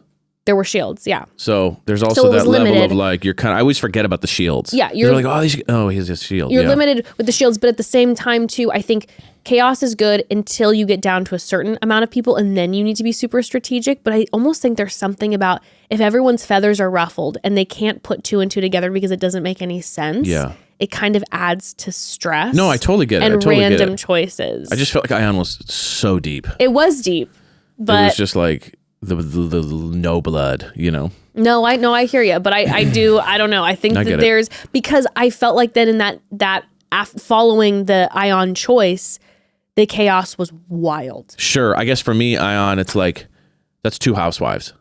Yeah. So my brain goes, enemies. It can't be a housewife who's a traitor. My brain would have gone, it can't be a housewife because they got rid of 2 housewives. So the chances of, we can almost get rid of the housewives as options. But a few of them were saying it has to be a housewife because they're trying to make you not look like it's a housewife by getting rid of housewives. I would go the opposite way, but yeah. But that's what I'm saying. That's true. That's true. Okay, point taken. That's what I'm saying. Yes. That's why this game is so wild. Good. Because you think, I should do this. But then you'll have some random people being like, it must be a housewife because they're going to make it too obvious because then they're getting rid of the housewife. I don't know. You don't know. I don't know. It's very stressful. It is stressful. It's very stressful. Well, the next morning, Tony is rattling off again. Mm-hmm. And Tony, before we find out who's gone, Tony out of nowhere says, if it's Ion, everyone's going to blame me because she voted me in the roundtable. And I'm like, Tom, why would you say that? Or Tony said this? Sorry, Tony, excuse me. I'm like, Tony, why would you say that? I think it was smart of him in that way, to be honest, because it's what put everybody's eyes on him though later. That's true, but I guess it just felt like he was smelling it and he goes, there's 2 options here. If I bring it up, there's no way a traitor would say that right before the verdict's about to be shown. If I say it now, I kind of at least like put doubt in their mind. You know what I mean? It's like, I'm just saying, if he wouldn't have mentioned it, I would have forgotten that Ion voted for him because it was a random 1 vote. It was a random one-off. That's where he messed up. Unless he's been chatting about it this whole time, Yeah. if he's been talking to everybody about it this whole time and reminding everybody, then sure, whatever. But if I'm somebody in that round table and one random person votes for me, I'm not mentioning it to anybody because I'm like, let's forget about it. I don't want to make a thing out of it. Right. It was just 1 vote. But now that him bringing that up and says, hey, if it's Ion, everyone's going to blame me. Right. And then Ion gets offed. It's immediately like everybody's a little bit like, kidding me? Yes, 1,000%. And as this is happening, then Danielle starts going out of pocket. Yes, this is where she starts. This is where it's like, ease up. Even Rob is like, stop talking. You need to stop. Play low key. Danielle all of a sudden starts saying like, well, if it's Brittany, if Brittany's gone, then they're going to put the blame on me. I know Bob's a faithful. I would put my odds on the fact that Bob might get off because he's been really vocal. And she's just saying all of her theories. Again, this is at breakfast too. It's one thing to do this like to 2 people in a corner, but it's another to just be like announcing. Anytime you're announcing to the table, super sus. Very because sus. You're basically, everyone, I'm innocent. Just By the way, over these lox and bagels, I'm gonna be like, so it could. Everyone's gonna think it's me. I know it's not Bob. But if it is, Bob's a faithful, and he'll probably get off because it's you're just kind of like, yo, chill. Yeah. Don't say anything. Just breakfast is a place where you don't say a word. Just have fun little chit chat. Unless someone specifically looks at you and asks you a direct question. Don't be saying random stuff about yourself. Don't be giving any of your theories. Give your theories to the random few people when you're having private alone conversations so that people can't say, they're not talking at all. This was definitely the beginning of Jeremy Danielle sus. He's kind of just going, something's up with this. Jeremy has his eyes on her right away. But again, they announced that Ion is gone. And then after breakfast, Carolyn pulls aside Gabby and Nikki, and then Jeremy joins them, and then Bob Harper joins them, and Carolyn's just like almost starting to cry and is like, I don't know, man, they're gonna start thinking, I don't know, people are gonna point fingers at me. And it was very unhinged and kind of out of nowhere to the point that when the crew walked away from Carolyn and Jeremy, Bob Harper's like, she's a bag of nuts, man. Like, Oh, I thought that was Bob the drag queen said that. no, Bob Harper said that. Oh, okay. Bob Harper was like, she's a bag of nuts. And Gabby's like, yeah, are you a traitor or what? And because she pulled them aside and all of a sudden was did super this, like, emotional. meltdown moment. No one was even talking Nobody to her. Unless even there was had- something that happened they didn't show. Yeah, but it didn't seem like anyone had their fingers pointed at her. And so she right away then put a red flag on herself, where that crew is a little bit like, What the hell? are you just unhinged? Although it was or, there and it died. Well, but we'll see, because we'll talk about the very end of the Yeah. episode when Gabby sees Carolyn. Sure. Because then it's like, you're going to be ruminating. Yeah. But that's then when Carolyn and Jeremy are alone and they're like, she's like, oh, they're calling me nuts. And he's like, hey, just ignore what they're saying. Da, da, da, da, da. And then he tells her, he goes, you got to watch out for Danielle. Yeah. And Jeremy throws it out there. Mm-hmm. Watch out for Danielle. And all the rumor mill has begun again, because Jeremy's saying, watch out for Danielle. Robin tells Wes that she thinks Tony was the one who offed Diane. Yeah. Wes tells Tony about it. Yep. This is then when Dylan says that he thinks Bob threw out Wells's name and then backed off because Bob's a traitor. Dylan also says, I think Robin and Bob are in the turret together. Yep. He tells us to a group that includes Boston Rob. Mm-hmm. So everyone's kind of Ratting each other out. at this point. And that's then when they start with mission number 3, which is the creepy clown funhouse. So weird. The demon circus. Yeah, it was like, wild. what's this demon circus about? It's so scary. Yeah. But they put them in pairs, Yeah. whoever you're standing next to, and you have to make your way through the different doors with a balloon. The clowns are coming out, popping the balloons with needles. But the rest of the crew can hear which door and the descriptions, and the first pair to make it through will get a pair of shields. Again, no one volunteers. No one volunteers except Dolores, Bob Harper, Robin, the same crew that were on the docks. And that's when Bob Harper is like, oh, hell no, and points out Tony and was like, you're Mr. Leader vocal guy. Why don't you volunteer? And Tony's like, then shuts up, doesn't say a word.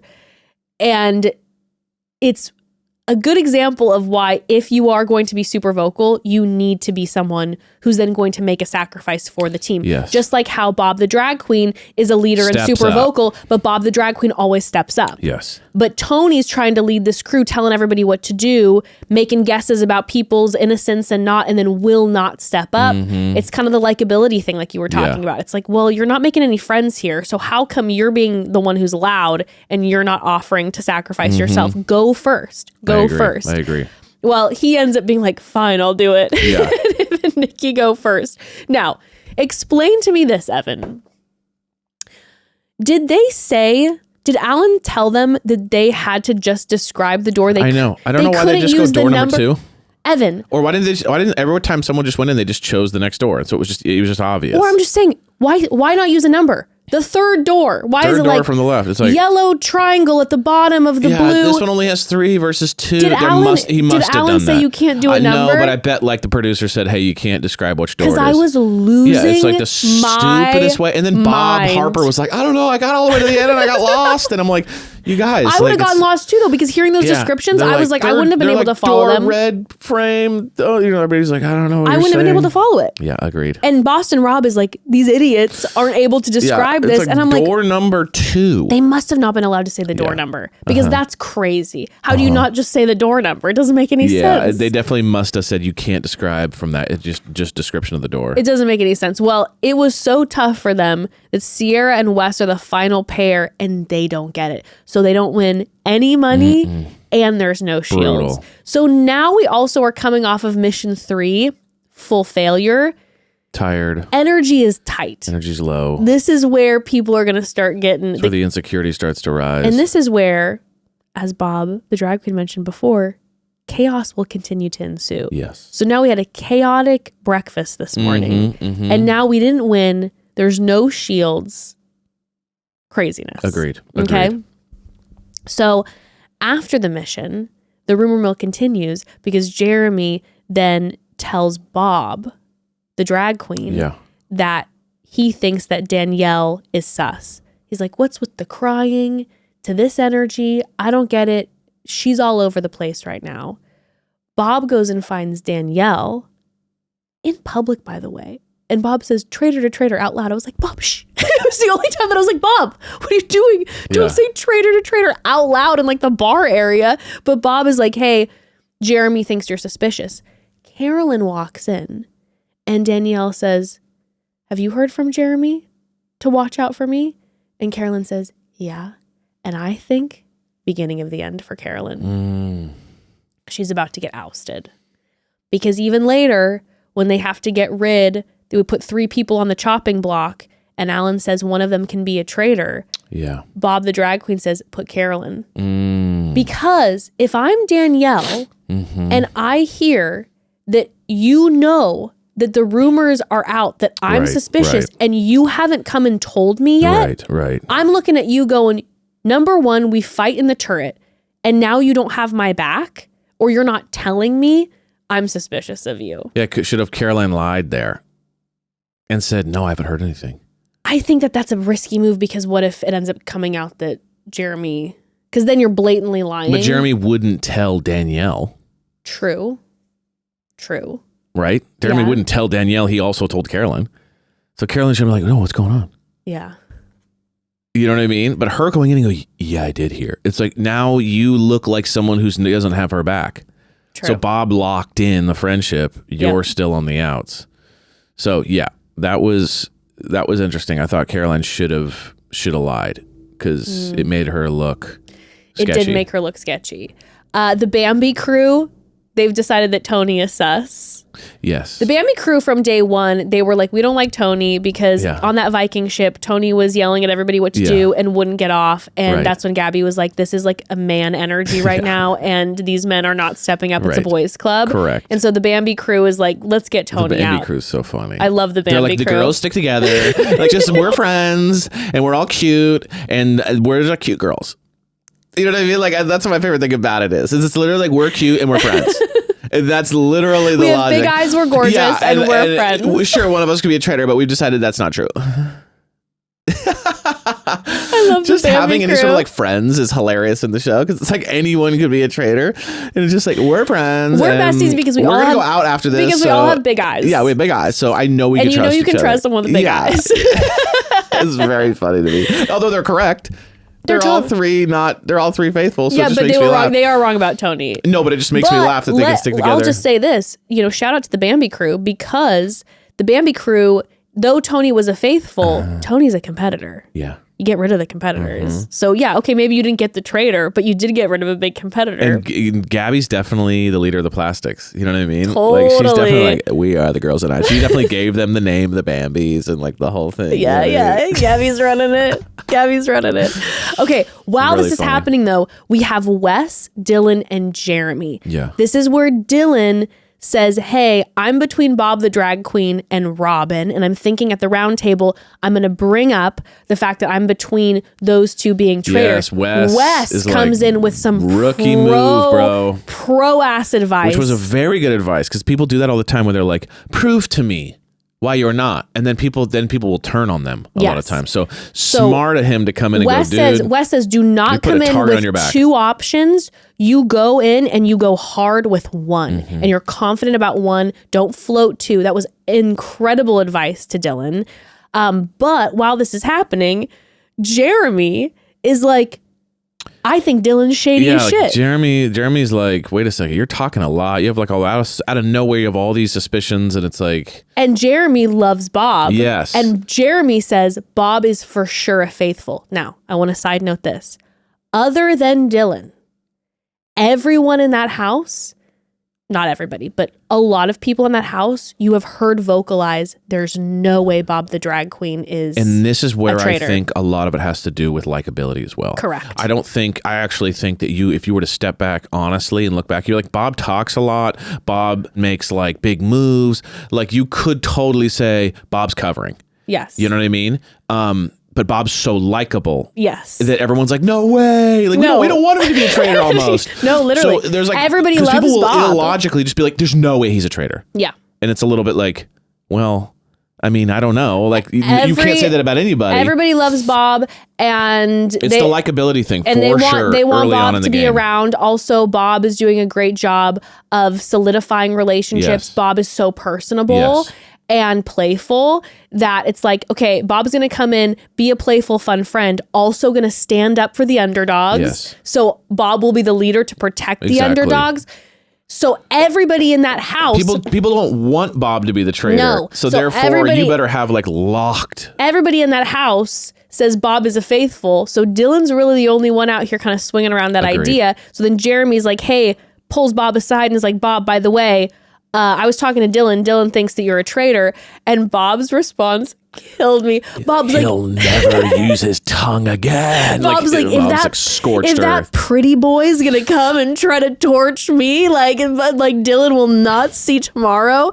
And then when the round table begins, Dylan's like, well, I'll start. And he brings up Wells and how Bob and Robin kind of went back on their word. Well, Robin didn't, but he brings up how sure. how they both came for Wells. Wells wasn't a traitor, but how Bob went back on their word. And Bob was like, hold on. Now, okay. And I said this, by the way, in the cast bio. I said, Bob will crush the round table because if you are a consumer of any of Bob's content, Bob knows how to hold court. Bob knows how to hold fucking court, yes. Okay? You do not want to argue with Bob. Bob is like, okay, when you have RuPaul's Drag Race, you have the Snatch Game where the improv is like you wouldn't believe. Yes. You have, Bob is also a stand-up comedian. And in RuPaul's Drag Race, you have the roasts. And Bob wins all of them. Bob always wins because Bob knows off the cuff how to come up with the best stuff. Yes. So if you're going to come for Bob, you better have a lockdown, sealed argument against I have Bob. Video footage of you in the turret. Correct. You know what I mean? Correct. So when Dylan comes out and says this, immediately Bob is like, hold up. I didn't say I think Wells is a traitor.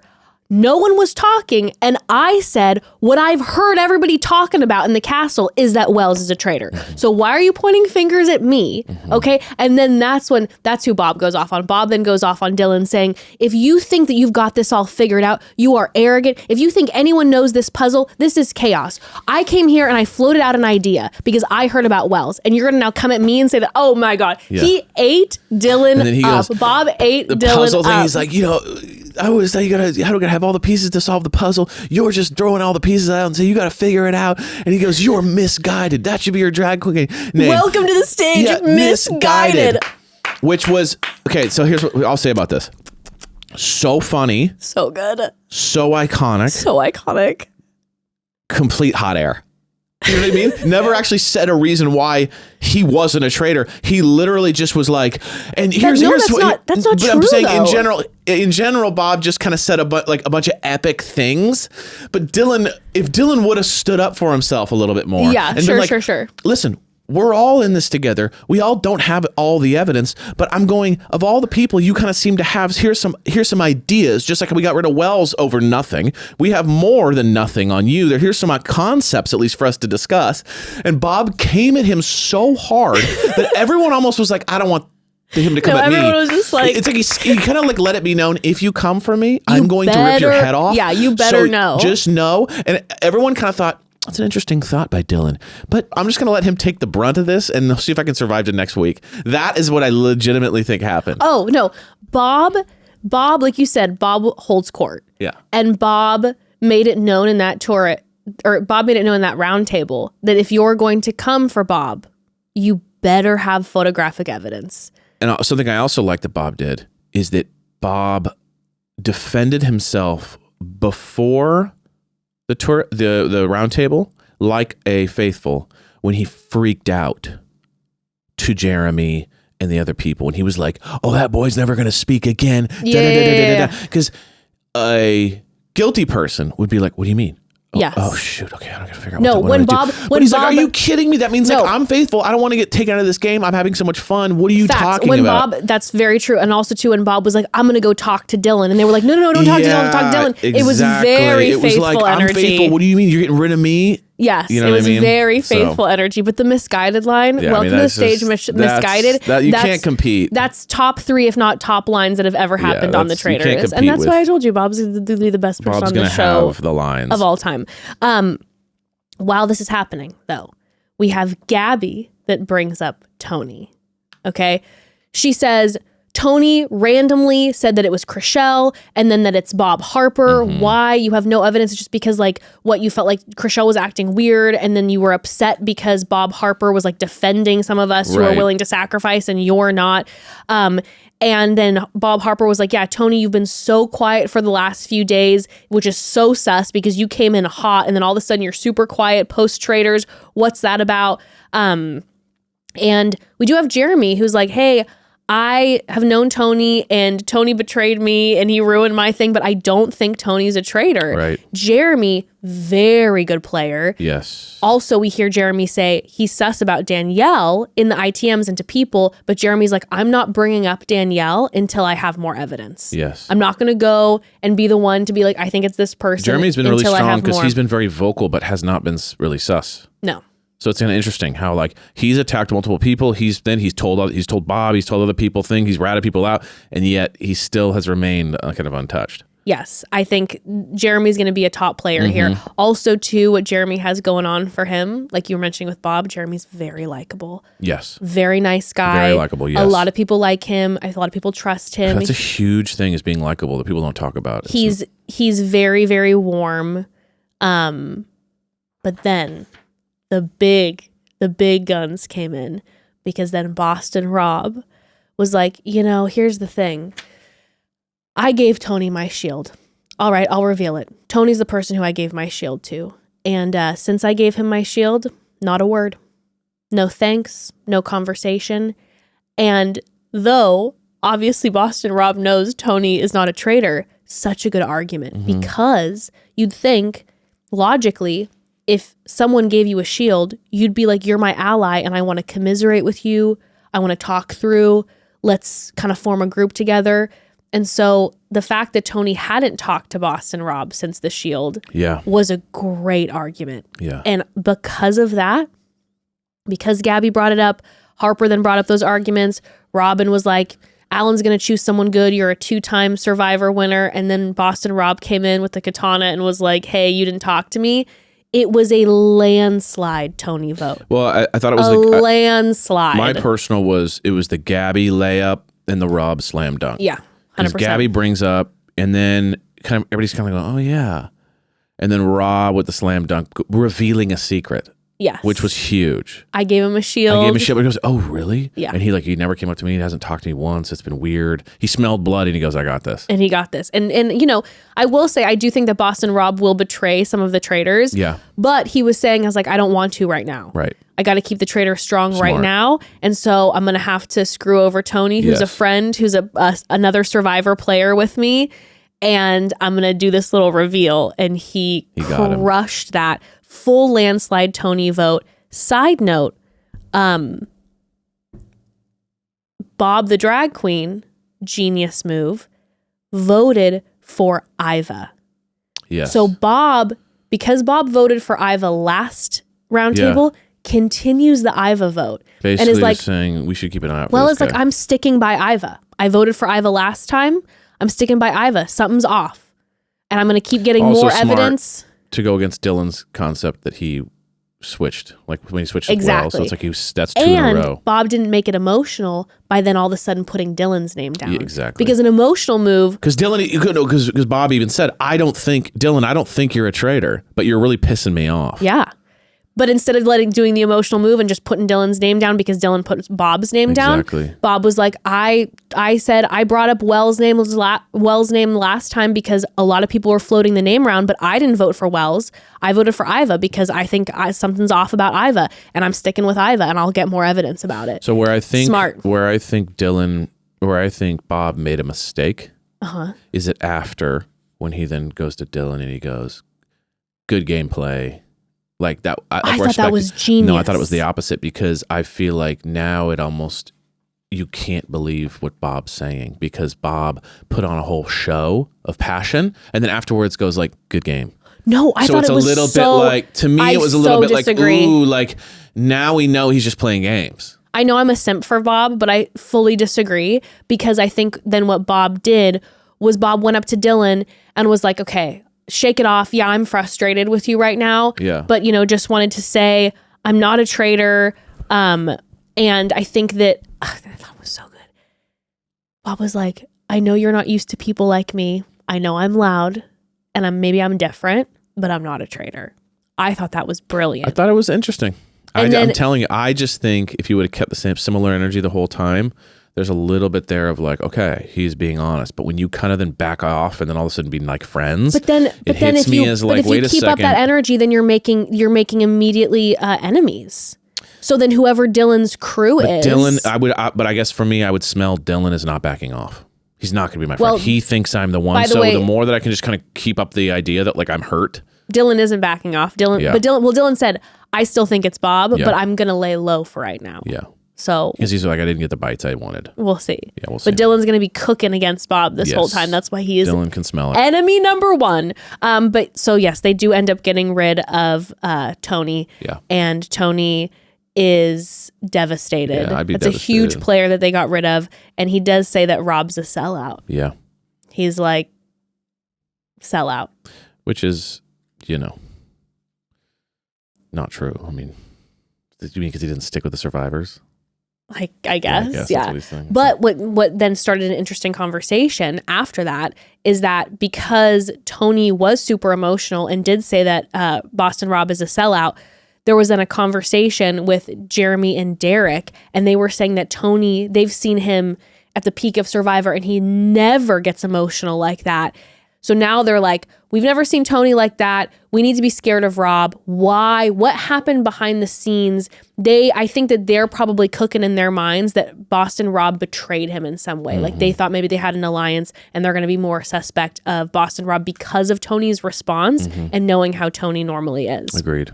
So then the end of this episode, what we end up getting is that they don't have a Traitors turret. The Traitors get a message where they're having to, in plain sight, unite together, come up with 3 potential names that are going to be in one of the missions the next day, and come up with 3 names. One of the 3 will be offed, okay? They're allowed to put a traitor in there to add question and confusion if they want to, but they have to come up with 3 names, go into this little underground, the wine cellar area and put it in this coffin, and they have like a certain amount of time to do it. The fact they pulled that off was crazy. Well, okay, so here's the thing. Well, it smelled like someone was it Gabby or something? Like someone who's like, huh, what? No, so check this out. So they end up gathering together, except for Carolyn for a while. Carolyn can't find them. She's like, I don't know where any of these people are. Yeah, she's so bad. She keeps walking in and out of groups, and they're like, what are you looking for, dude?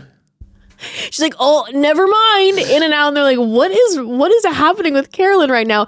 But Boston Rob, Bob, and Danielle find each other pretty quick. They go into that wine cellar, but then like Robin's making a drink outside.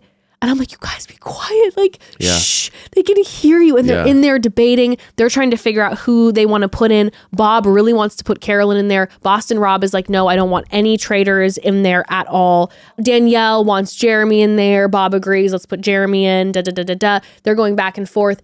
Carolyn finally finds them, is in there. She doesn't want to be put one of the 3 that are put in the situation.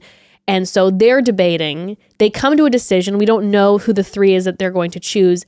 And the episode wraps with Gabby's in the bar area and she thinks she can hear something.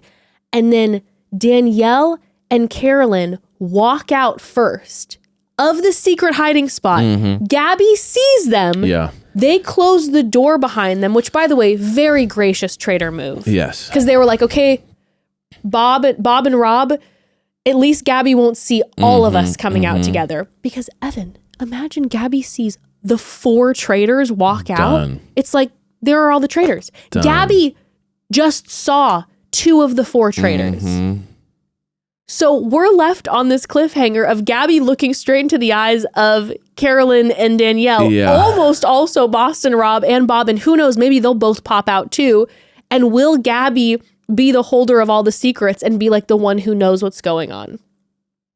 Part of me wonders if she immediately sees them and it's like a big reveal, if they're going to try to do a thing where they can try to get Alan to get her to be a traitor. Right. You know what I mean? Like, hey, she just saw all of us. Is there any way that we can get her? Or if they can convince her. They would.